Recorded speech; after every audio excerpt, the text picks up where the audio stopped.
अब देखो बहुत दिनों से ये वाला स्टोरी टाइम पेंडिंग पड़ा होता, लेकिन मैंने तुमसे वादा किया था कि आज नहीं तो कल आएगा, लेकिन आएगा जरूर। अब क्या ना, मैंने गर्मियों के टाइम का स्टोरी टाइम डाल दिया था, लेकिन बारिश के टाइम का था ना, ये पेंडिंग पड़ा। तो अब ये 2 मंथ में हम ये पूरा स्टोरी टाइम निपटाएंगे, मतलब 4 पार्ट है इसके। और उसके बाद जो हमारी उज्जैन वाली स्टोरी है उसको भी कंटिन्यू करेंगे। और अगर कोई इंदौर का ढंग का बंदा मुझे व्लॉगिंग के लिए मिल गया तो व्लॉगिंग भी करेंगे। लेकिन सच बता रहा हूँ, ये जो इंट्रोवर्ट वाली जिंदगी है ना, बहुत ही अजीब जिंदगी है। क्योंकि जब भी कैमरा ओपन करता हूँ, कुछ बोलने की कोशिश करता हूँ, ऐसी फीलिंग आती है तुमसे ना हो पाएगा। अब स्कूल टाइम में जब हम लोग स्कूल जाते थे ना, तो सोलो डुओ स्क्वाड ऐसे नहीं जाते थे, और ना ही ग्रुप बनाकर जाते थे। हम अपना पूरा झुंड बनाकर जाते थे। मतलब इमेजिन करो कि 10-15 लोंडे एक साथ अपना झुंड बनाकर जा रहे हैं, तो कैसा लगेगा। और उसमें भी वो वाला दिन जिसमें स्कूल तो जाना है, लेकिन बैग लेके नहीं जाना है। मतलब हाँ, स्कूल में फंक्शन चल रहे हैं ना, के टाइम कुछ और ही नजर हुआ करता था, क्योंकि वो सारे 20 लोग मेरी कॉलोनी के ही थे और स्कूल मेरे घर के बहुत ही पास। और फंक्शन वाले दिन भूल जाओ कि हम लोग साइकिल लेकर स्कूल जाएंगे, हम पैदल स्कूल जाते थे। और एकदम पेंगुइन वाली फीलिंग आती है, मतलब सारे व्हाइट ड्रेस में, और मतलब पूरा एकदम पेंगुइन, बस जूते काले हुआ करते थे हमारे। आज मैं स्टोरी बताने वाला हूँ स्कूल के एक फंक्शन की। मतलब ये फंक्शन तभी स्टार्ट होते हैं जब स्कूल स्टार्ट होता है, तकरीबन 1 महीने बाद। और इस फंक्शन में दुनिया भर के गेम्स होते हैं और ना जाने कितने प्रकार के कॉम्पिटिशन। और हमारे ग्रुप के इसमें 5-6 बंदे ही हो गए जिनको इंटरेस्ट था कि हाँ नहीं भाई, मैं भी इसमें पार्टिसिपेट करूंगा। नहीं मतलब मैं भी करता था पेंटिंग कॉम्पिटिशन में पार्टिसिपेट, लेकिन जो बच गए थे ना, वो सारे व्यूवर्स थे। मतलब वो सिर्फ देखने में इंटरेस्ट रखते थे। तो जिस दिन ये कॉम्पिटिशन था ना, उस दिन था बुधवार, और उस दिन हम व्हाइट ड्रेस पहन कर गए थे। और उस दिन था डांस कॉम्पिटिशन। और देखो हमारा तय था कि हम एकदम लास्ट बेंच पर बैठे। अब पता हम लोग पीछे क्यों बैठे थे, कि पीछे बेंच लगे हुए थे, और जो लोग आगे बैठे थे ना, उन्हें जमीन पर बैठना पड़ा। हाँ मतलब तुमको क्या लगा हम लोग बैक बेंचर है। और हाँ, एक बात हमेशा याद रखना, जरूर नहीं कि पीछे बैठने वाला हर बंदा बैक बेंचर ही हो। कुछ लोग पंखे की हवा खाने के लिए भी पीछे बैठते हैं। और हमारी नॉर्मल क्लास थी ना, उसमें पता है हम पीछे क्यों बैठते थे, ताकि पंखे की हवा खा सके, कैंडी क्रश खेल सके। कैंडी क्रश बहुत खेलते थे हम पहले। और अगर मान के चलो कहीं भूख लग गई, तो पंखे की हवा के साथ साथ खाना भी खा लेंगे। और देखो दुनिया कुछ भी कहे, बैक बेंचर होने का एक अपना अलग फायदा है। और जो लोग मेरे स्कूल के बारे में जानते हैं, मेरे साथ पढ़े, वो लोग ये बहुत बहुत अच्छे से मानते। चलो छोड़ो, क्योंकि देखो हमारे स्कूल में जो बेंच होती है ना, आगे वाली बेंच, पीछे वाली बेंच, बीच वाली बेंच, उससे हमें इतना कोई फर्क नहीं पड़ता था, क्योंकि आगे बैठती थी लड़कियां, क्योंकि उनका अधिकार है भाई, लेडीज फर्स्ट। हाँ वो बात अलग, मार्क्स के मामले में लड़के थोड़े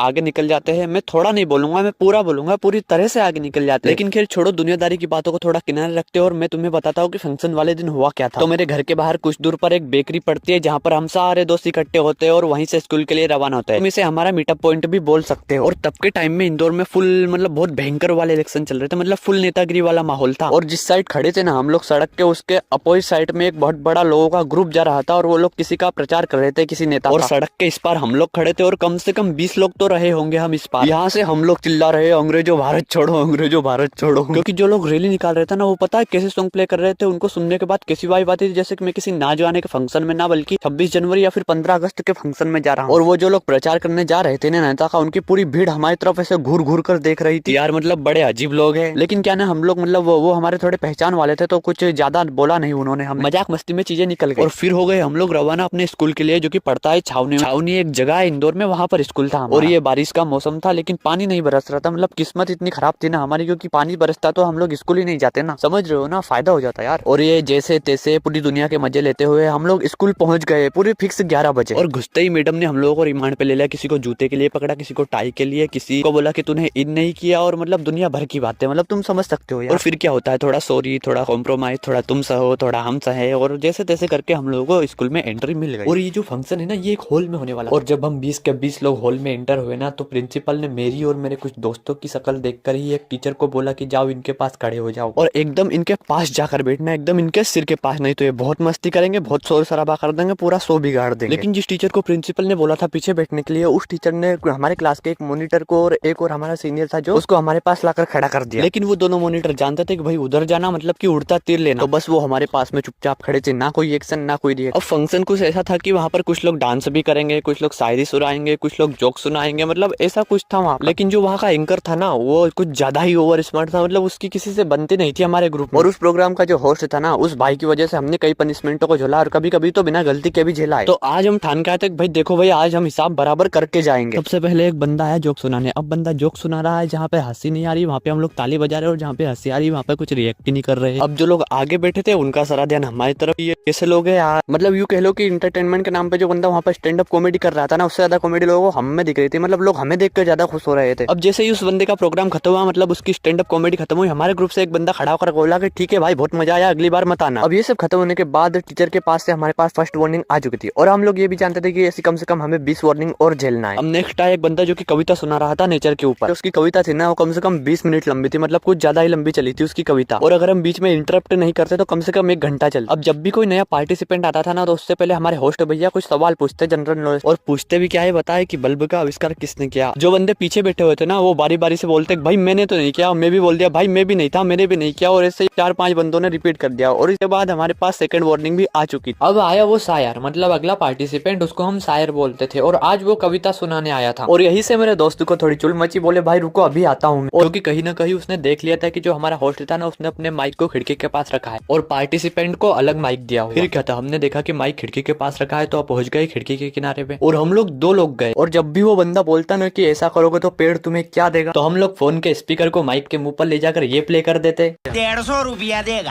और ऐसा हमने 2 बार किया और वहां से चुपचाप निकल लिया, क्योंकि अगर देखो हाथ आ जाते तो बहुत गंदे पहले जाते। अभी बहुत लोगों का डांस बचा हुआ था, मैजिक शो बचे हुए थे, और बहुत लोग थे स्टंट भी बचे हुए। स्टंट से मेरा मतलब वही कि मुंह के अंदर पेट्रोल डालना और आग निकालना और ऐसी छोटी मोटी चीजें। लेकिन हमारा पूरा ग्रुप इंतजार कर रहा था डांस शो, जब ये डांस करने वाले लोग आएंगे ना जब ज्यादा मजा आएगा। और ये डांस में भी ना मतलब कैटेगरी थी, कुछ लोगों का सोलो था, कुछ लोगों का डुओ था, कुछ लोगों का स्क्वाड था, और कुछ लोग तो न जाने झुंड बना कर आ रहे थे, और कुछ लोग तो डांस के नाम पे योगा कर रहे थे वहां खड़े होकर। लेकिन क्या करे यार, झेलना पड़ेगा, क्योंकि वहां पे हमको कम से कम 4 से 5 घंटे बिताने। लेकिन यार वो 7 घंटे चला था, मतलब समझ जाओ 7 घंटे बैठे ना कितनी बड़ी बात है। थोड़ा बहुत आगे पीछे हो जाते ना तो वहाँ पे वर्ल्ड रिकॉर्ड बन जाता बैठे बिठाए। और अब बारी थी हमारे एक क्लासमेट की, जो कि हमारा बहुत ही अच्छा फ्रेंड था, और वो स्लो मोशन में कुछ डांस करने वाला था। तो हमें लगा कि यार मजा आएगा, मतलब भयंकर कॉमेडी होगी यार। और वो स्लो मोशन में डांस कर रहा है मेरा जूता है जापानी गाने पे। और जब उस भाई की एंट्री हुई ना तो हॉल में बैठे सभी लोग चिल्ला रहे थे, कोई सीटियां बजा रहा था, कोई कुछ कर रहा था, कोई क्या कर रहा था। और यहाँ हम लोग इंतजार में थे, जैसे ही सब लोग चुप हो जाएंगे बैठ जाएंगे वैसे ही हम लोग चिल्लाएंगे। और हमने भी सेम वैसा ही किया। अब यहाँ पर टीचर्स के भी रिएक्शन अजीब से और बाकी सब लोगों के, क्योंकि वो कुछ कह भी नहीं सकते हमको, क्योंकि हमारी चॉइस हमें यहाँ पर अच्छा लगा, हमें पहले अच्छा नहीं लगा था। जैसे ही वो डांस करना स्टार्ट हुआ होगा ना उसके बाद 10-20 सेकंड हुए होंगे, उसके बाद उन्होंने पूरे हॉल की लाइट कर दी बंद। और जैसे ही लाइट बंद हुई वो भाई आगे स्टेज पे डांस कर रहा है और हम लोग पीछे खड़े होकर डांस कर रहे हैं। और हमारे ग्रुप में एक स्टंट मैन था, मतलब बहुत अच्छा डांस करता था, मतलब बहुत अजीब सा डांस था उसका, मतलब स्टंट ही करता था एक तरह से यूं कह लो। और उस भाई की स्किल इतनी खतरनाक थी, जो बंदा स्टेज पे डांस कर रहा है लोग उसको नहीं देख रहे थे, वो पीछे वालों को देख रहे थे। और इस हरकत के बाद प्रिंसिपल हमारे पास आ गया और उसने बोला कि घर निकल जाओ तुम लोग। लेकिन हम लोग है ना, हम लोग ढीठ अल्ट्रा प्रो मैक्स लोग, हम 10 मिनट के लिए हॉल से बाहर गए, थोड़ा कैंटीन में खाया पिया और वापस आकर बैठ गए। और इस बार प्रिंसिपल हमको इशारे कर रहा है, मुंह पे उंगली रखे कि भाई चुप रहना, मस्ती मत करना। लेकिन क्या करे, उस माहौल की वाई भी ऐसी थी कि हम वहाँ पर बिना मस्ती के रह ही नहीं सकते थे। और देखो स्कूल लाइफ में ग्रुपिंग बहुत चलती है, मतलब तुम्हारे स्कूल में भी चलती होगी कि लोग ग्रुप बना लेते और अपना एक बंदा खड़ा करते हैं, अपने 1-2 बंदे खड़े। वैसा ही हमने किया था। हमने क्या किया था कि हमारे ग्रुप से 2 बंदों को पार्टिसिपेट करने के लिए बोला था और उन्होंने पार्टिसिपेट किया था। और जो इनकी परफॉर्मेंस थी ना वो 3rd लास्ट।